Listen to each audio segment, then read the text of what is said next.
Una sa lahat, masaya pang nagsasayawan at nagkakantahan ng mga residente ng Barangay Imelda sa Pilar, Cebu. Maya-maya pa, binulabog ang Christmas party ng mga putok ng baril.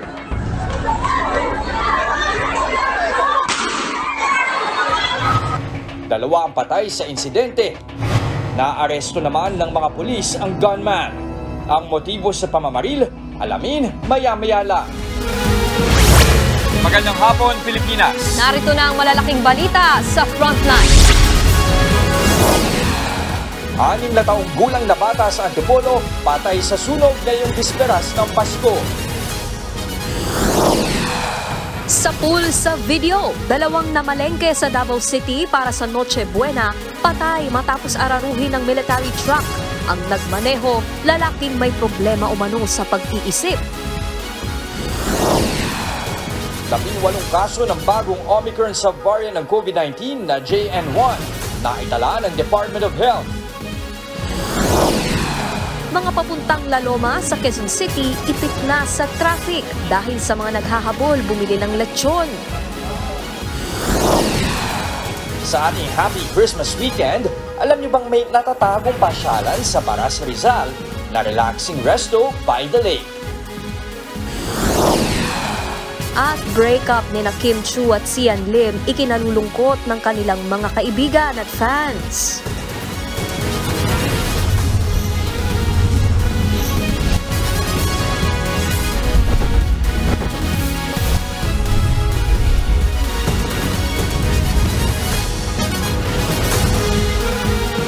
Walang humpay ang pagbabantay ng buong pwersa ng News 5 sa mga kalsada, ospital at mga pasyalan ilang oras bago ang Noche Buena.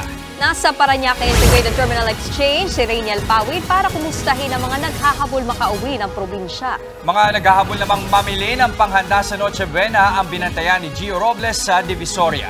Sa Maynila pa rin, nasa Jose R. Reyes Memorial Medical Center naman si Mean Los Baños. Habang nasa sikat na bilihan ng lechon sa Laloma, Quezon City, si Brian Basa. At nasa Enchanted Kingdom naman sa Santa Rosa, Laguna, si Justin Punsalang para kumustahin ang mga kapatid nating namamasyal ngayong bisperas ng Pasko. Patay naman ang isang batang 6 na taong gulang sa sunog na sumiklab sa Antipolo, Rizal. Ang nasa 50 pamilyang nasunugan sa evacuation center magpapasko. Nasa frontline na balitang yan si Gary De Leon. Tawag na dapat, alaala ka! Malaking sunog ang bumulabog kagabi sa isang residential area sa Barangay Kupang sa Antipolo. Ang ilang residente, sinubukang pampigilang kumalat ang apoy. Sina Gistoni, nagulat na lang daw na makita ang malaking apoy na nagsimula umano sa katabi nilang bahay. Wala raw na iligtas bukod sa kanyang bag. May parang kurtina doon, na yung parang nagsilbing may dingding doon. Biglang lumiyag siya yung apoy. Nung pagliyab na, nakita ako, sumigaw na ako ng sunog. Napakabilis po talaga ng pagliyab ng sunog. Sayang talaga kasi siyempre lahat ng pinaghirapan namin, naubos talaga lahat. Natutulog na po ako noon, may nagsisigawan po. Tapos nakaamin na po ako ng mga usok. Taranta na kami. Bukod sa mga natupok na ari-arian, isang batang 6 na taong gulang ang namatay sa sunog. Kinilala ang biktima na si Austin Pelomino. Ayon sa nanay ni Austin, natutulog sila ng sumiklab ang apoy. Kasama po kami noon sa court, doon po sa baba. Inaampok na po siya, pinakit ko po siya sa bahay para matulog. Hindi ko po alam na ganun na po pala yung hindi nung Anong? Ganun ang mangyayari.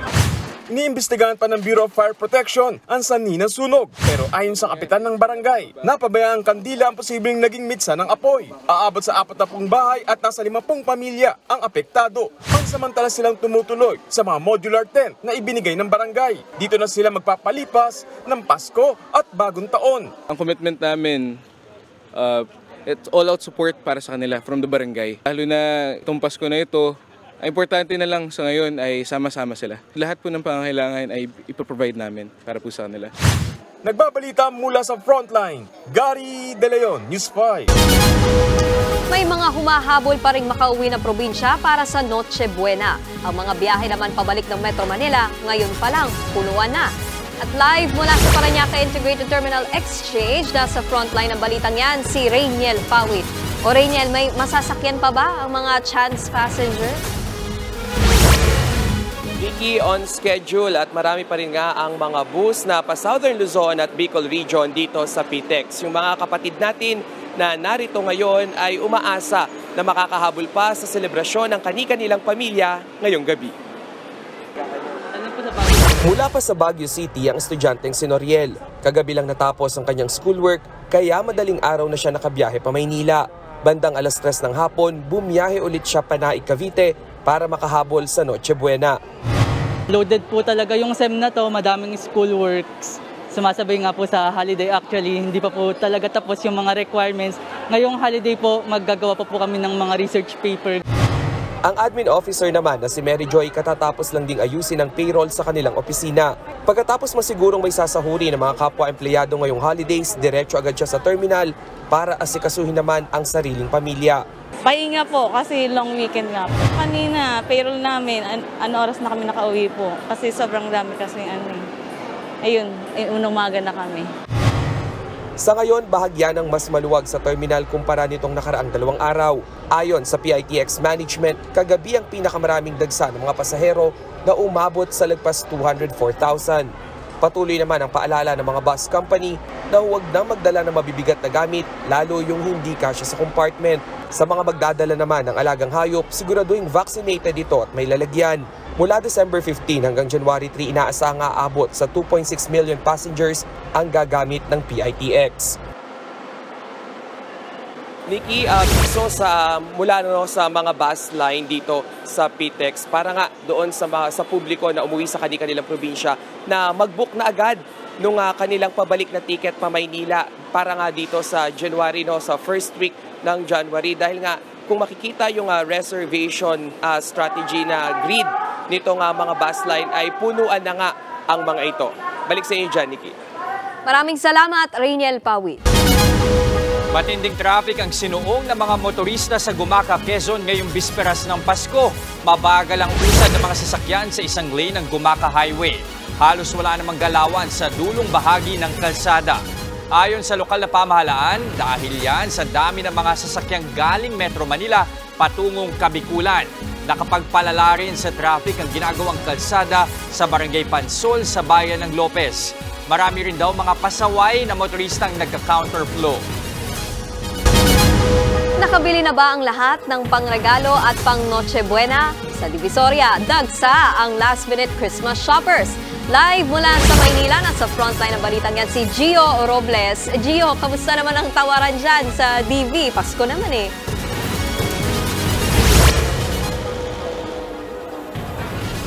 Nikki, tumawad ka hanggang gusto mo. Basta wag lang sobrang barat. Yan ang kwento ng mga nagtitinda dito sa Divisoria. Sa mga mamimili, asahan ang siksikan sa dami ng last-minute Christmas shoppers gaya ng makikita ninyo sa likuran ko. Pero sa kabila niyan, hindi pa rin umano kasing laki ang kita ng mga vendor kumpara nung bago mag-pandemya.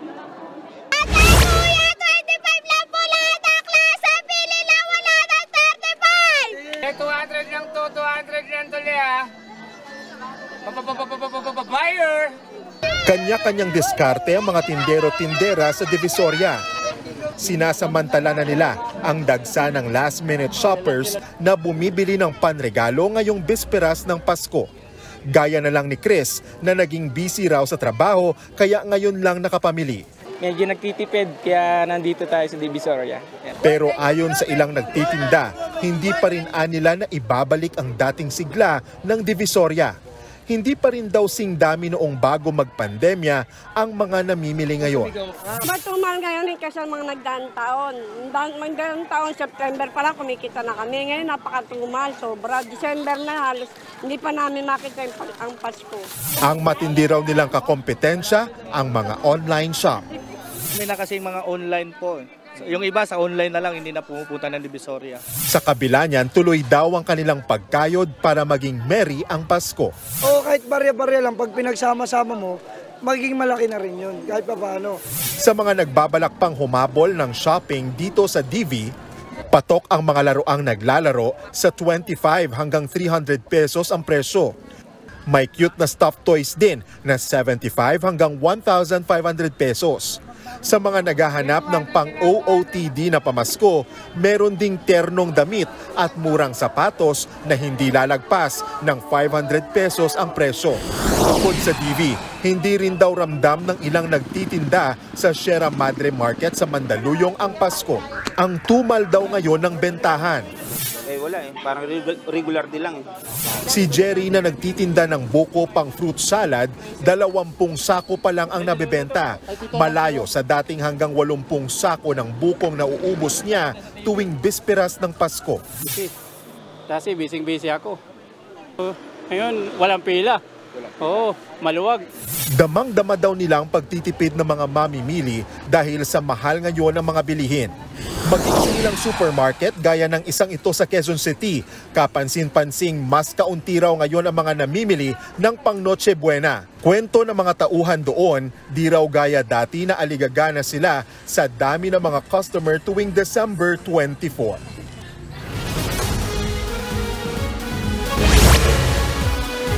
Nikki, mula nga Quezon City, balik tayo dito sa Maynila. Papakita lang natin yung bahagi ng Divisoria dito sa may Ilaya Street. Alam mo, Nikki, sa tansya ng Manila Police District, sa street pa lang ito, sa Ilaya Street pa lang na ito ay mga nasa 3,000 yung estimated crowd ng mga kapulisan. Kaya makikita mo, siksikan na, nagkakatabi-tabi na, halos magkakatabi na yung mga muka ng mga last-minute Christmas shopper natin. At umaasa nga yung mga tindero-tindera na makakabawi sila. Pero yung iba, hanggang sa New Year daw ay tuloy-tuloy lang din yung pagbebenta nila. Karamihan nga sa mga makikita natin dito, lahat ng klaseng mga pwedeng pangregalo mula sa mga bag, sa mga tsinelas, sapatos at saka maging yung mga turotot ay nagsisimula na ring magbenta yung mga vendor dahil pagsapit ng December 26 ay yun na daw yung next na magiging mabili dito sa mga pwesto nila sa Divisoria. Nikki. Sige, makapag-practice nga sa pagtawa dyan. Tama. Maraming salamat, Gio Roble. Susunod, 2 patay sa Davao City matapos araruhin ang military truck na pinaharurot ng isang sibilyan. Ilang ospital sa Metro Manila naka-alerto na sa mga mapuputukan. Noche Buena favorite na lechon, magkano na kaya ngayon? Lahat ng yan sa pagbabalik ng Frontline Pilipinas Weekend. Naway sa buhay din natin ang tunay ng diwa ng Pasko sa pamamagitan ng pag-unawa, pagkalinga at pagtulong sa kapwa. Sa pamamagitan nito, tayo ay nagsisilbing parol ng siyang nagbibigay ng sigla, kulay at liwanag sa buhay ng bawat isa tungo sa mas maunlad na bagong Pilipinas. Muli, isang maligayang Pasko po sa inyong lahat.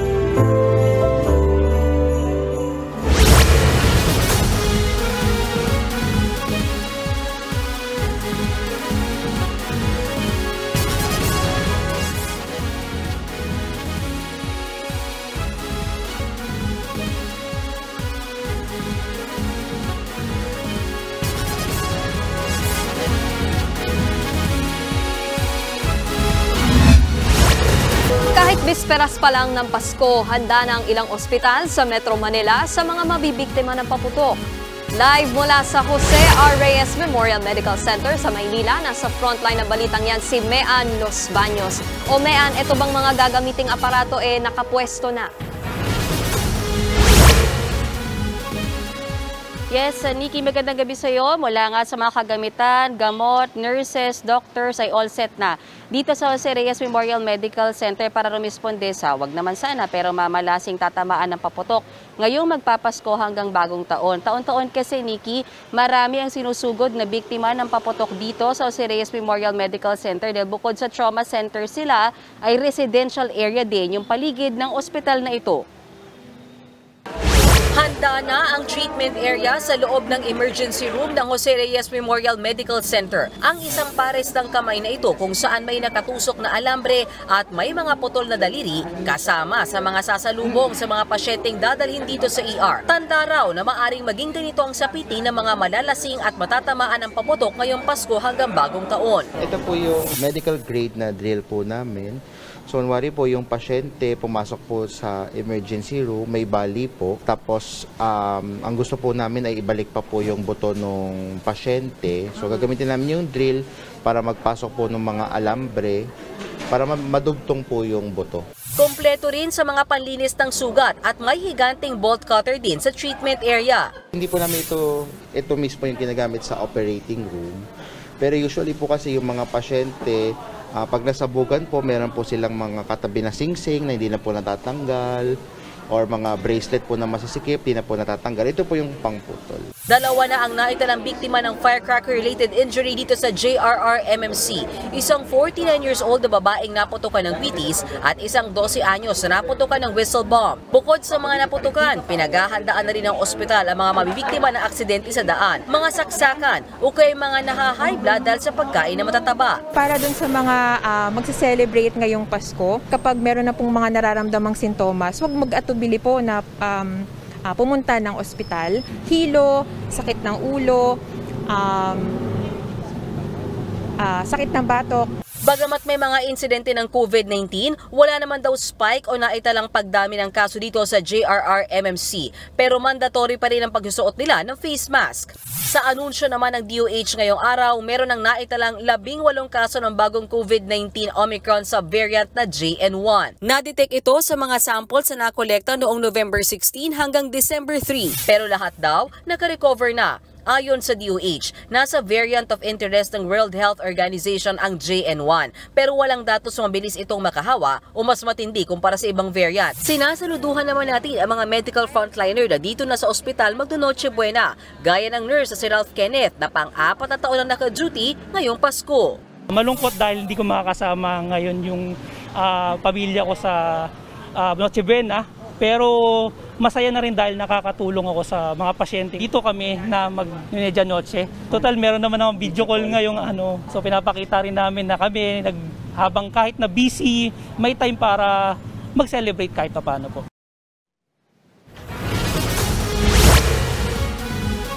Yes, Nikki, naka-code white na nga dito sa Jose Reyes Memorial Medical Center. Ibig sabihin on-call, halos lahat ng doktor at nurse. Depende sa dami ng mga magiging pasyente. Paulit-ulit man at makulit, Nikki. Nako, ang sinasabi ng mga doktor dito at nurse, sana wag na magpaputok yung ating mga kapatid para iwas disgrasya. Hindi kayo magpapasko at bagong taon dito sa ospital. At mula nga dito sa Jose Reyes Memorial Medical Center, Merry Christmas sa inyo dyan, Nikki, Jess, buong Frontline Weekend team at sa ating mga kapatid. Nikki?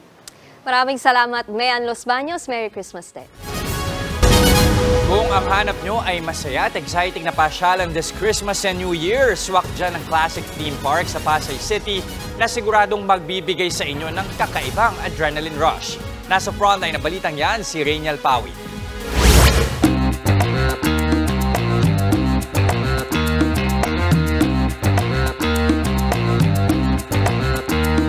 Dagdag thrill ba ang hanap nyo sa inyong Christmas vacation? May experience nyo yan sa isang classic na theme park dito sa Pasay kung saan may enjoy ang makahiwalay kaluluwang rides. Nariyan ang Ferris wheel, roller coaster, merry-go-round at extreme water lodge ride. Enjoy na enjoy sa pamamasyal at pagsakay sa rides ang magkaibigang sina Andre at Erwin. Matapos daw kasi ang sangkaterbang exams at school requirements, susulitin nila ang bakasyon. Yung punta ko dito, bata pa ako so hindi pa ako pwede. So ngayon gusto ko bawian. Masaya naman po kasi ngayon na lang po ulit kami nakagala. Bumiyahe naman mula Batangas si Nanay Esel kasama ang 7 apo. Bukod sa masayang rides, quality time raw talaga kasama ang pamilya ang pinakamagandang regalo ngayong Pasko. Masaya sila ngayong Pasko kahit konting oras lang. Hindi sila sama-sama kasi yung iba, syempre marami sila. Di ko lang sa budget, pero yung iba muna, saka na lang ulit yung iba. Dahil hindi nga natin kaya yung mga extreme ride gaya dun sa labas, subukan naman natin na takutin yung sarili natin ngayong holiday season.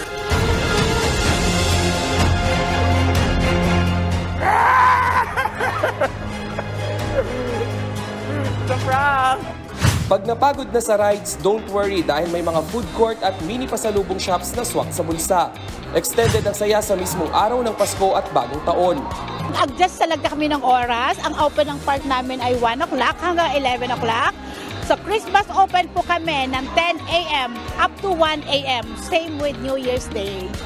May karagdagang security at maintenance personnel din ang ipakakalat para matiyak na ligtas ang mga ride at mga namamasyal. Nagbabalita mula sa Frontline, Rainiel Pawid, News 5. Susunod, ilang celebrities at netizens nag-send ng virtual hugs kina Kim at Sian pagkatapos nilang mag-break.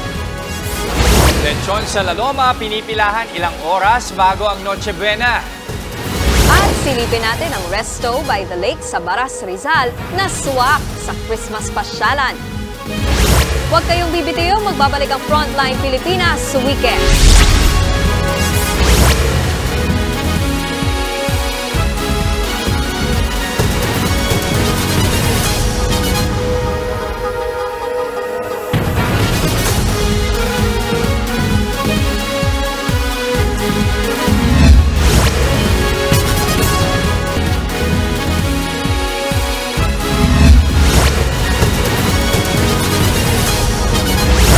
Oh, partner, gusto mo ba maging magical ang Pasko? Siyempre naman, sabi nga nila, di ba, the magic of Christmas. Oo, sana. Magic din sana dumating yung pera. No? Ang ilang kapatid natin na piling mamasyal muna sa isang theme park bago mag-Noche Buena for a magical Christmas nga. Live mula sa Santa Rosa, Laguna, nasa frontline ng balitang yan. Si Justine Punsalang. Justine, ano ba mga bagong attraction dyan ngayon?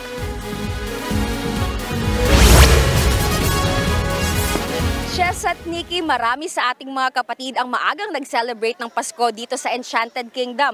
Feel na feel ang Pasko dito, lalo na't may mga bagong rides na pwedeng ma-experience ang ating mga kapatid. Talaga namang the magic is here dito sa Enchanted Kingdom sa Santa Rosa, Laguna. At ngayong taon may mga bagong atraksyon na magpapasaya sa mga bisita. Kabilang na riyan ang bagong roller coaster ride na Twin Spin. Literal na doble ang thrill dahil pati ang upuan sa ride umiikot. Amazing! I love it! Did you do it again? Yes, on Santa Ulo. Parang nakakahilo pagkatapos Super extreme. Recommended ko po. Kaya sir, ulit ka pa? Ayoko na. Tinaas ko na yung bandana ko eh.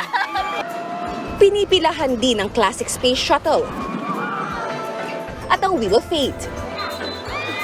Ang ilan sa mga namasyal dito, galing pa ng Bicol at dito na napiling maagang ipagdiwang ang Pasko. We're on vacation this Christmas para syempre medyo stress sa work, ano naman tayo, enjoy naman ng life. Ang iba naman, tradisyon na raw mag-celebrate ng Pasko dito sa EK. Actually, naging nakasanayan na. So, since last year, this year, dito talaga kami nag-Christmas Eve. Tampok din dito ngayon ang giant parol na pinakamalaki sa Pilipinas. Ayon sa pamunuan ng theme park, bukas mismong araw ng Pasko nila inaasahang mas dadagsa ang mga turista.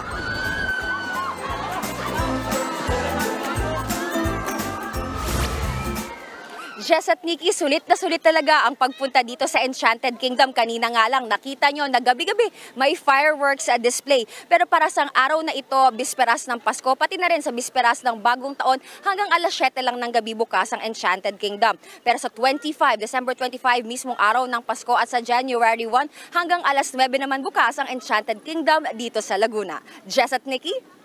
Okay, less than an hour na lang. Magsasara na. Maraming salamat, Justine Punsalang.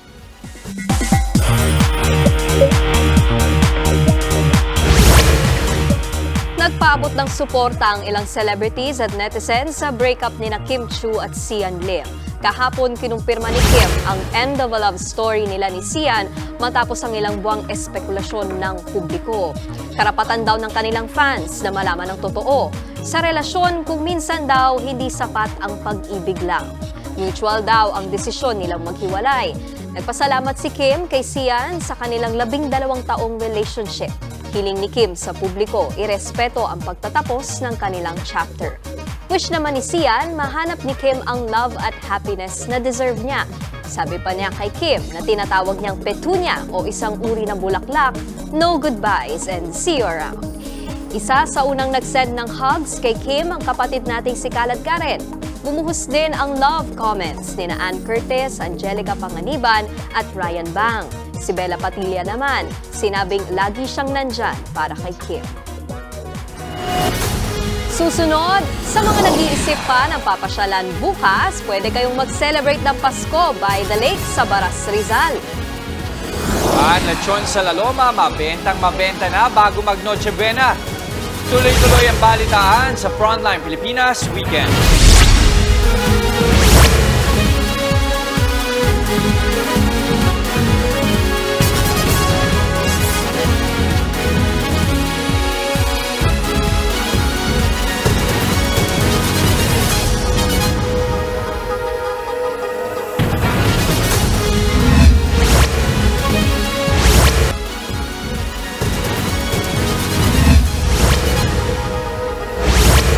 Oras na lang, Pasko na. Kung wala pa sa hapag ang bida ng Noche Buena, pwede pang humabol at bumili na ng lechon sa La Loma.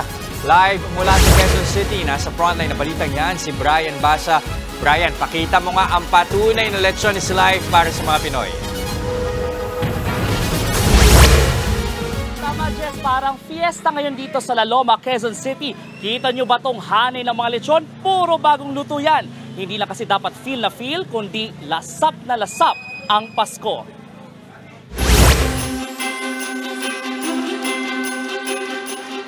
Malutong at talaga namang katakam-takam. Ika nga, kapag Noche Buena, ilabas na ang lechon. Kaya naman, buhay na buhay ang binansagang lechon capital ng bansa, ang La Loma dito sa Quezon City.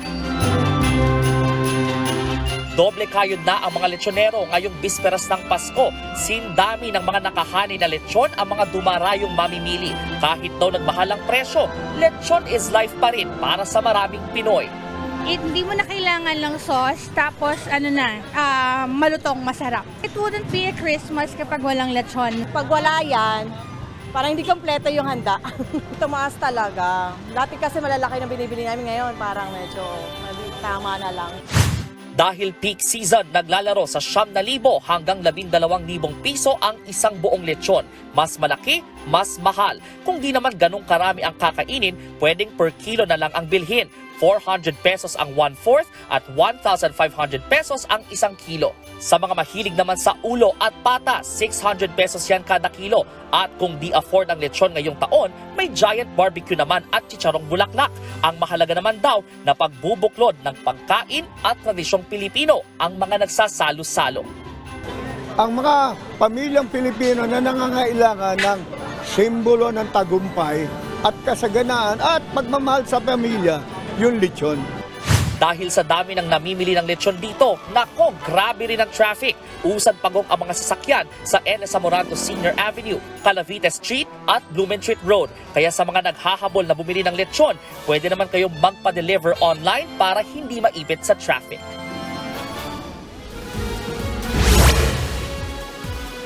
At ito ang pasilip sa kung gaano kabisi ngayon ang mga lechonero sa La Loma. Inaabot ng 2.5 oras ang paglilechon sa isang baboy para siguradong nanunuot ang lasa. At kapag golden brown na, heto, binibida na ang lechon sa labas ng tindahan. Kaya tara na at lasapin ating Noche Buena ay namnamin dahil dito sa La Loma at nagkakagulo na ang mga tao. Hindi, joke lang.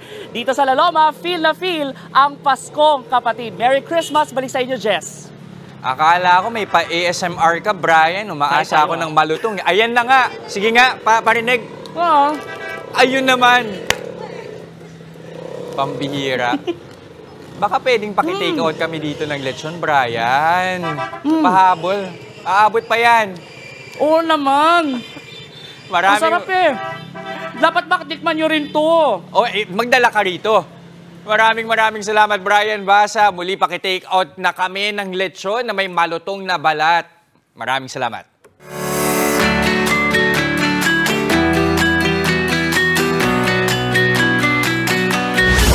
Probinsya Feels ba ang hanap nyo ngayong Pasko nang hindi lumalayo sa Metro Manila? Oh, perfect para sa inyong isang pasyalan at kainan by the lake sa Baras, Rizal. Puntahan natin yan kasama ang ating weekend buddy na si Mondi Lopez.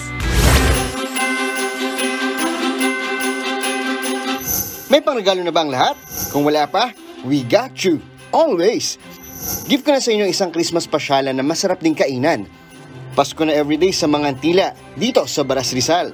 Ang mangantila po ay galing sa dalawang salita ng Pangasinan na ang ibig sabihin ng mangan ay kain, tila tayo. Parang tara mangantila, tara kain tayo.